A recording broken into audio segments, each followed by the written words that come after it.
Hello everyone, welcome to the webinar today, how to have a difficult conversation without drama, anxiety or regret.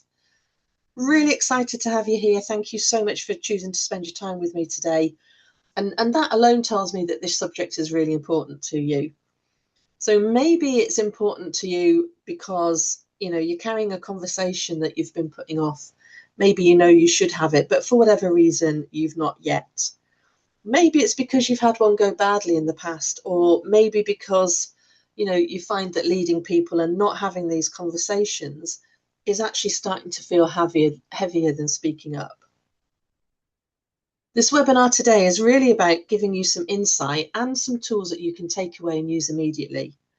It's part of my Brave Talk Leadership Communication Academy, and Brave Talk the concept is all around not just giving you more content or communication theory, but really providing clarity so that clarity becomes a habit and difficult conversations just become something that's part of your leadership muscle memory. So the webinar is intended to give you a map, and the Brave Talk Academy is where we embed those skills and go deeper. But let's get straight into it, because I know your time is precious. And as I said, today isn't about theory or fluffy communication tips. It's about giving you some real insight, some real conversation tips, so that you can focus on those conversations, the ones that maybe you rehearse over and over in your head, or the ones that you've been avoiding, or the ones that you've had and you're replaying at 2 o'clock in the morning because you just wish that you said something differently. So why are difficult conversations difficult? What is it that comes to mind or that you notice when you hear the words difficult conversation, or you think about one that you've got to have? Do you notice that maybe your shoulders tense up, or you've got a knot in the pit of your stomach, or your throat goes dry and you can't really quite find the words? For most people, when we say, it's a conversation I really need to have, there's a face or a name that springs to mind. A conversation that needs to happen, but for whatever reason hasn't yet. And that tells us something important. The fact that you're noticing some of these symptoms and the fact that the conversation hasn't been had tells us that usually the conversation itself isn't necessarily the difficulty, it's the thing that it represents. So think about the conversations that you might have had or that you've been putting off.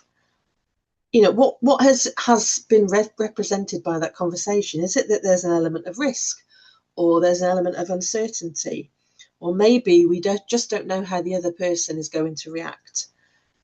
And I can guarantee you there will be emotions involved, whether that's yours, theirs, or a combination of both. So if that's you, and it's certainly been me, it's completely normal. You're only human, and these things are normal human traits and reactions, but equally they don't have to be. We can learn to manage them, notice them, and move through them. So what happens when we don't have these conversations? Well, communication is the heartbeat of leadership, and yet 70% of workplace conflicts are avoided and not resolved. How scary is that? So it's not just you or me.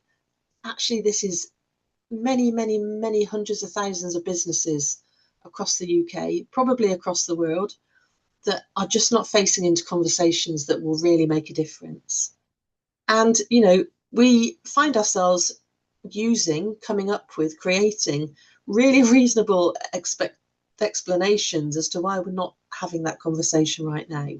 Maybe it's not the right time, or maybe we might be saying something like, oh, just do what I'm doing first. I'll just hit this deadline first and then I'll do it. I'll delay it till later. Or maybe somebody else will say something because really it's not my place. Don't want to make a big deal of it. It's not really, I don't want to blow this out of proportion. So what we end up doing is that we overthink. We therefore delay. We stay polite. We might nod, keep quiet, and we say nothing. But the reality is that, saying nothing actually doesn't change anything. And one day, our frustrations or the things that we are feeling annoyed about will just leak through, whether that's in our tone of voice, our reactions and behaviours. Maybe we just withdraw and try to avoid the person altogether, or worse still, we just have an emotional outburst. So something that's rushed and just comes out, maybe not even related. And that'll usually be when we're under pressure, or something else is going on that's kind of pushing our buttons somewhere else. And the uncomfortable truth is that, avoiding conversations doesn't protect relationships. It doesn't increase our respect, and it doesn't keep things calm as much as we might think it does. But what it does do is it quietly erodes credibility, it erodes confidence, trust, destroys relationships and opportunity. So for me, silence doesn't preserve peace. Ultimately, it pushes costs much further down the line. And usually further down the line is where those costs end up being much higher. So what are we going to cover today? Well, we're going to have, or I'm going to provide you with a framework where we're going to have a look at these things on the screen here. So now have a look at why we avoid those conversations, and those hopefully will resonate with you, and why we avoid them even when we should know better, even when we know we need to have them. You're going to have a look at what actually makes them difficult, the common mistakes that trigger defensiveness, and there are 3 of those for me. And then I'll give you a framework, a simple framework that you can rely on when emotions are running high. And you'll know how to stay grounded when that conversation wobbles. So once I've shared this framework with you, once you see it, you'll not be able to go back. You'll not be able to unsee it.